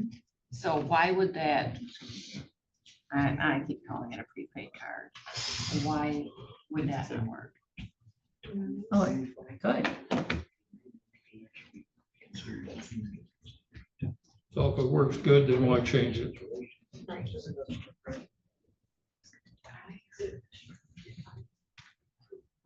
Enough checks and. What are you doing now without? I'll be quite, there's a lot of things that They I come to want my to say office, either they are sit being down, done they use my inefficiently or so computer. that, book their Just wait this bills way, out. we have too many people Okay, talking. they I'm print it sorry. off, we put it into a spreadsheet, we send it up to April's office, make sure that it's in the budget. Halfway through the month, we put off the statement, we send it to April's office, they reconcile it. It is so many steps to have someone make a simple purchase. And I think the lack of use on the credit card the last couple of years probably is because of the level of difficulty to utilize it. It's so inaccessible right now. And I think it's so inconvenient, primarily for the sheriff's department. They're not gonna come over to my office. Well, Deputy Scheibel does to do his CPR cards, but they have constant purchases. I really think that it could be valuable to their office. I like the idea of the prepaid service, but now we're still depending on one office to be there and do it and get it done, and there's a service charge. It costs us nothing to open up a credit card and put it in the Well, sheriff's every office department has name. petty cash up to us. But that, Very you know, $100. I'm just saying, $100. well, yeah, different departments have different levels. Correct, yep. most And, are and about they set them 100. at that, you know, whoever the elected official was, you know, when we did that, set those amounts. Mhm. So, you know, you have that for, you know, local things, so we're talking about. No, you don't. I have a drawer in it to make change. I don't have petty cash that I'm gonna go to the store and take and buy whatever Not, jury not all water. offices have it. And really, the only one that really uses it is the sheriff's department, because they do a lot of postage. I don't know, it says evidence on their post office receipts, and they do quite a bit of it, but they have $400. Again, that's something that we could, it's not a huge liability, but reduce that petty cash liability by giving them a credit card. I have a question. If we were to do a credit card, not a prepaid, what's the difference in interest rate versus the prepaid? If we were to get one and let's say have a $5,000 set limit. You pay it off every You're month. gonna pay every Never month. interest. There's no interest. Okay. Because, and that's what I like. And that's why I was wondering, that versus a prepaid, what would be better? We can set the price. Well, There's the no, amount. there's no service fee. I mean, literally, we open, the county opens a credit card account. And whether you assign, X amount of cards to each department, and I know Commissioner Pelletier, there was some organization, I can't recall what it was, you were talking about. I don't remember if it was District Health or Thunder, I don't remember, but you said, they had established, I want to say it was like 10 or something, X amount of credit cards for use within that organization. And that's where I guess some of my frustration comes from, because you identify it on that board that it's an asset to the people so they can do their job better. Some of the issues, like you were talking about utilization of the current credit card, I can tell you 100%. The reason there's zero utilization is because it's 100% cumbersome. I can sit at my desk, or my undersheriff, or my administrative assistant, we can accomplish everything by having the credit card, making an order, be done. To do it now, we have to print out or do whatever it is we need to do.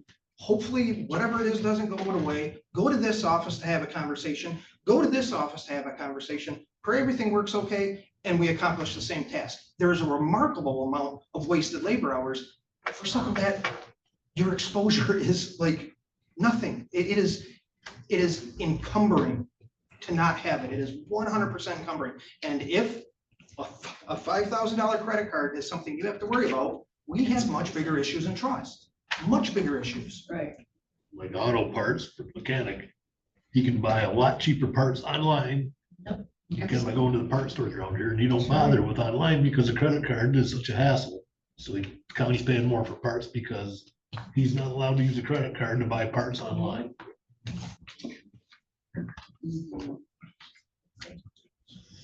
Well, and I do like the way that Livingston had it set up, though, that if the board moves in the direction of one card per department, that it's specific to that department and has its own last 4 digits to it. Because if one of my employees signed the authorization, then as deputies under me, I take full responsibility for them. And the last 4 digits on that card would specifically be for the treasurer's office. I feel like it's a much more better way of tracking and a higher security. It makes sense. That's how they had it set up. And if the sheriff's department had one for administration and maybe one for road patrol, I don't know what they need over there, but also, and then you had asked about the interest. It's been a while since I've been at the credit union, but I think it was like 13.95. But that's if you pay it after the 28th of every month. If you pay your credit card by the 28th of every month, there's 0 interest. It's only interest if you carry a balance. Only if you carry Yeah, over, that's what I'm which we saying. are right now. Right, Our current policy says that it has to be paid within 60 days. But we do very minimal amounts on credit cards too. So you say you might have $2 in interest, you rip off 3 rapid financial cards and you've already surpassed that interest amount. If, based off of a smaller dollar Right. amount, but.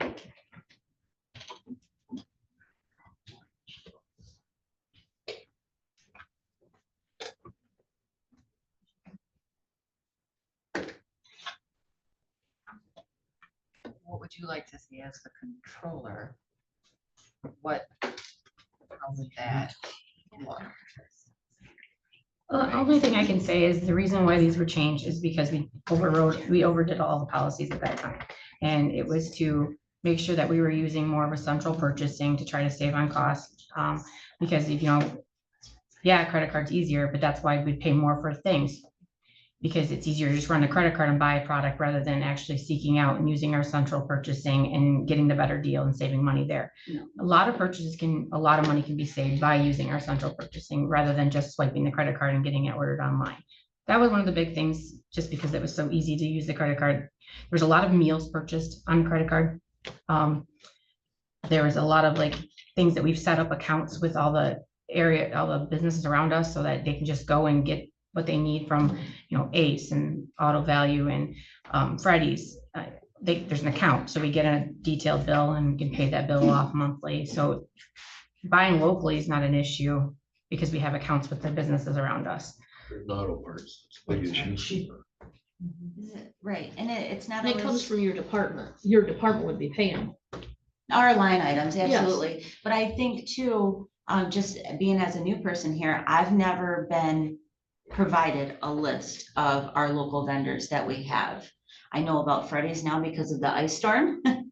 Dan had told me that we already have an account, so that worked out. But so it might just be an education piece, but I also know that, again, speaking from my office, it's been incredibly easy to, now that we have access for the Staples account, to go on there, see our prices, and compare to Amazon. So I just bought a clock for my office, and Dawn and I both went on Staples. She verified it too, that it was way cheaper on Amazon. But what I'm getting at is that now we have the accessibility to go on Staples, whereas before we were going to Dawn to do our shopping. Now we can do our shopping, we just copy and paste it up to Dawn, and we get our product within a day.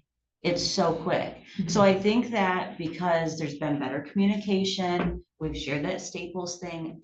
I don't think there's any hesitation just from, Hub Job around the county, that I don't think there's any hesitation with ordering from Staples. There are gonna be some very specific products that some of our offices need and want, that Staples just isn't going to do, but now we have the tool to go and check it first. But then at that point, it's within our discretion in our budget line to make that purchase. I don't think you're gonna see a lot of people going away from the Staples because they really generally are the best deal.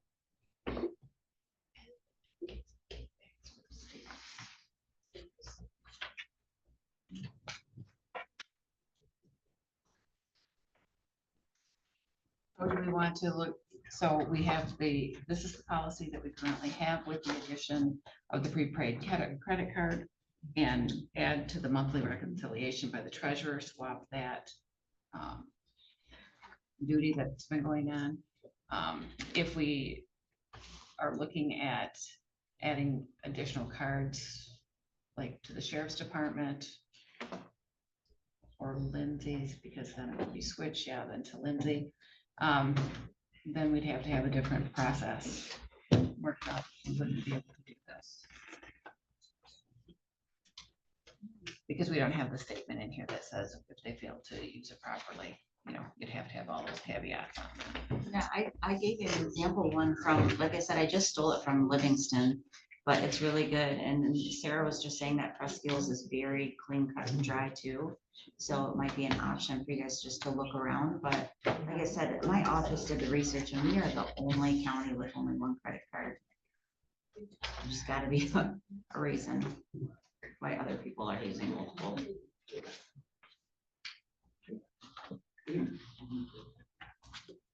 Do we want to put this on hold and look into it further? I would be interested in seeing the Presqu'île one. And then looking at this Livingston County one and I have a couple others as well too. Yeah, I'm doing my research. consequences in there. The bottom, number 5.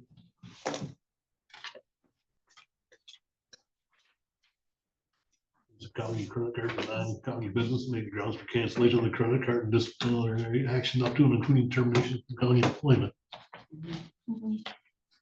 There's some teeth to the policy if they misuse it. And the receipts like that I've had to turn in, like if I'm traveling, because in emergency management, we do a ton of training that's all reimbursed from the state, but for like going out for a meal, you can't just provide the credit card slip. You've got to provide the credit card slip and the itemized slip. And if you don't provide both of those, then it goes to disciplinary action. So it's very, very like specific. I'd be willing to look into that. As long as Always you the look into roads the, that you know, redeem what you detailed, own. like what you had and you. do Well, and see I will break tell it you down. right now too, like, again, I'm using the sheriff's department. The 'cause they're amounts I only ones don't that know do right now, petty but at least to cash. look into it, you know. But all the departments, when they have submitted petty cash to me, they're on it, man. They have their GL number, they have make their officers date and sign the back of every receipt. So if maybe a little bit of clarity as to what would be required to show that purchase, I'm all for it. I love documentation. But I don't think anybody would take that loose at all. It's pretty common standard to, you gotta have a receipt to back yourself up. There was supposed to be documentation prior to 3 years ago, correct? Yeah. And prior to 3 years ago, how many years in a row was the sheriff department in a deficit? I would love to sit down and have this conversation with you, Commissioner Peltier, because there's a lot of things that happened over the last 3 years and 3 years ago. How many No. years were you in a deficit? Well, let's sit down and talk about it, because depending on what lines you're looking at, we were not. Because there was decisions not to move money from one GL to the other GL, we allowed a capped situation to occur.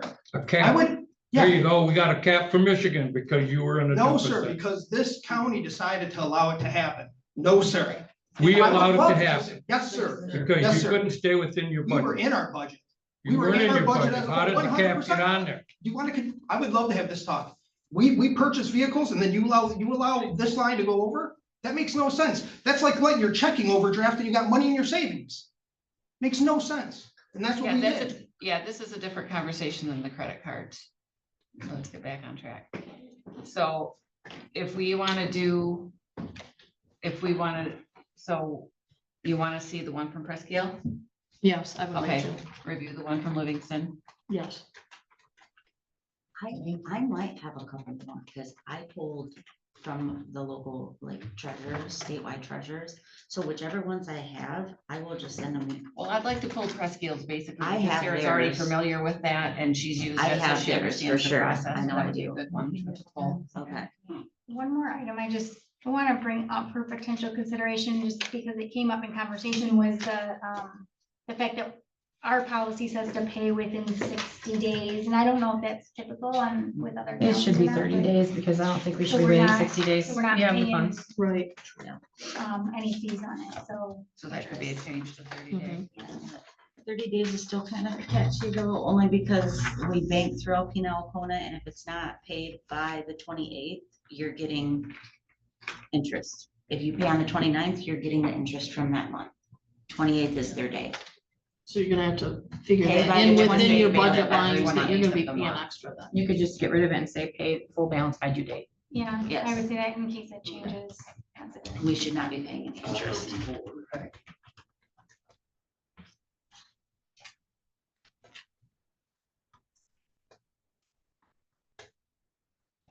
Which will, I mean, I just know this from being at the township, but we'll have to get together April and let us know what a good date is, or a very last date for us to get you the statement. Because it kind of makes things a little bit wonky, because you never have a full month. You know what I mean? So just let us know what day works for you. Well, that would be something, yeah, when we look at that, you'd have to look at the timing of that. Because that would have to be something that FPS, we would have to we probably should identify probably the credit card. If we're gonna do a good overview, I guess. Okay, so we can table that. New business materials management plan. Eastern County. I'm not sure what was in the packet. I'm not sure if that's meant for discussion or not.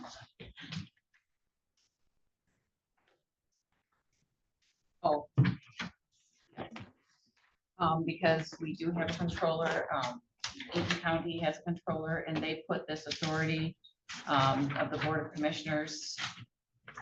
And I just, kind of we personalized it to us, just so it didn't read Eaton County, but it was an example from Eaton.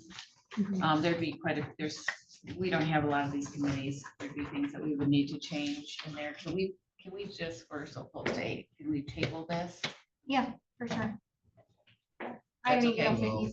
Let's table this so that we can go to material management.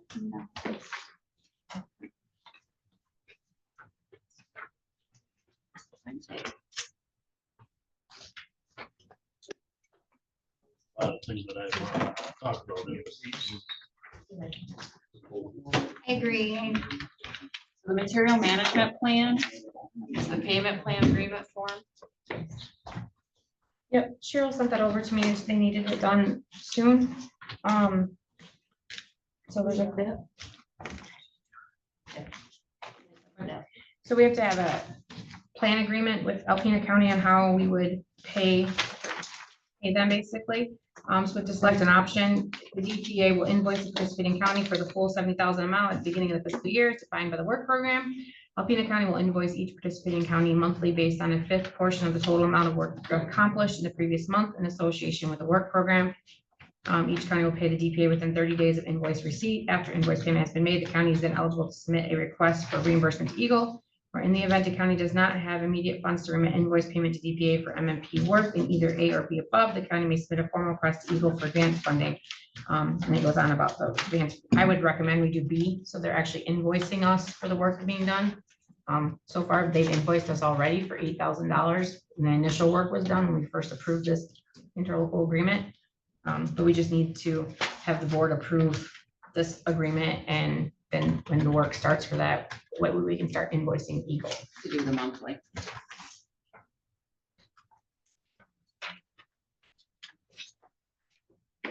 I'll make a motion to approve the county materials management plan payment plan agreement with the selection of option B. I'll support. The motion is supported. Is there any discussion? Hearing none. Roll call, please.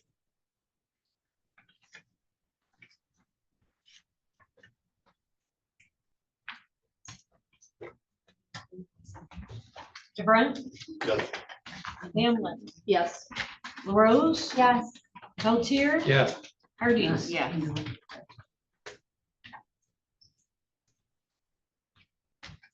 Just another updates on that, just to let you know, I submitted the updated work agreement that they sent over, because Eagle required them to have each county's budget broken down, so the planning group updated that work program, and I did email a copy to all of you, so you'll have a copy of it. What was it again? April? The work program that we have to submit to Eagle, showing what we're gonna do in the planning committee.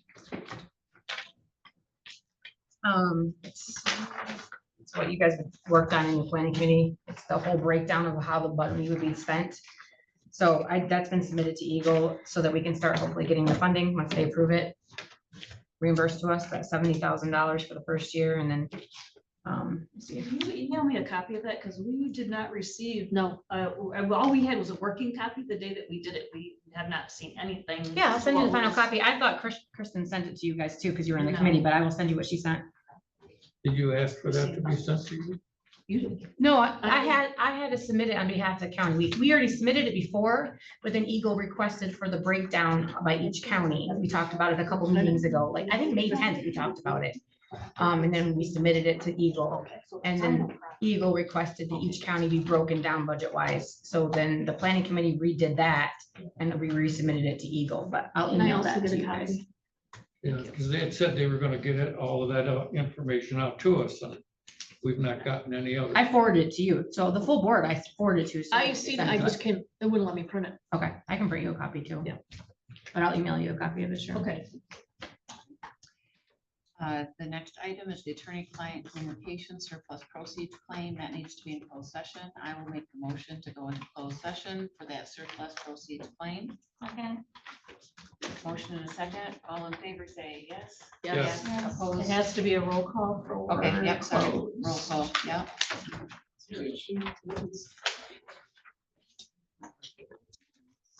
Hamlin. Yes. Rose. Yes. Peltier. Yes. Hardee's. Yes. DeBrent. Yes. We'll be in closed session. Do you want to take a quick break? I gotta move everybody to the.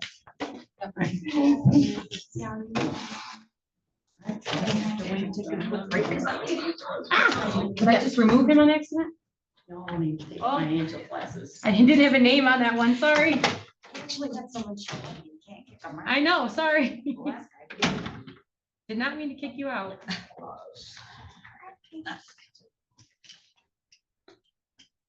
This should be quick. Who was it? Our attorney. Yep, I slipped through him out. I didn't mean to. It was just a phone number, so I thought it was one of the.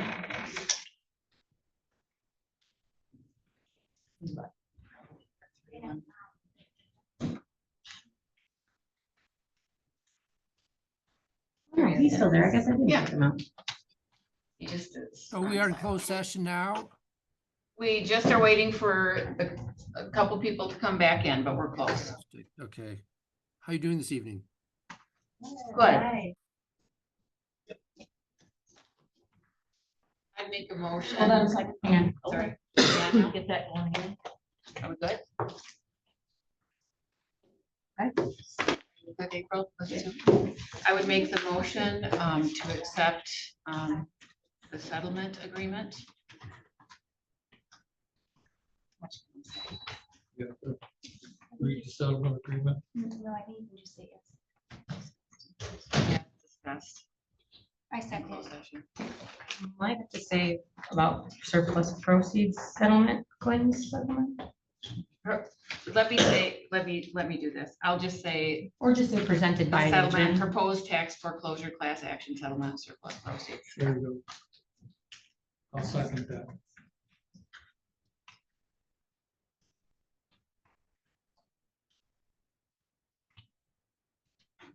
We have a motion and a second.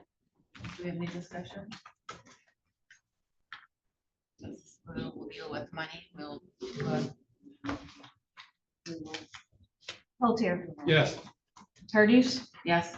DeBrent. Yes. Hamlin. Yes. LaRose. Yes. Motion passes. I'd make the motion to enter the intercounty cost share as described. So we have a motion and a second. I'll Any second. discussion? Hearing none, roll call. Hardee's. Yes. DeBrent. Yes. Hamlin. Yes. LaRose. Yes. Peltier. Yes. Mary, I will send these to you, DocuSign. Yep. That would be fine. Did he send us that to her? Yep. That's the electronic, but I got these ones stapled, so I will just do a DocuSign, so it's neat and we have record of all this. Got it.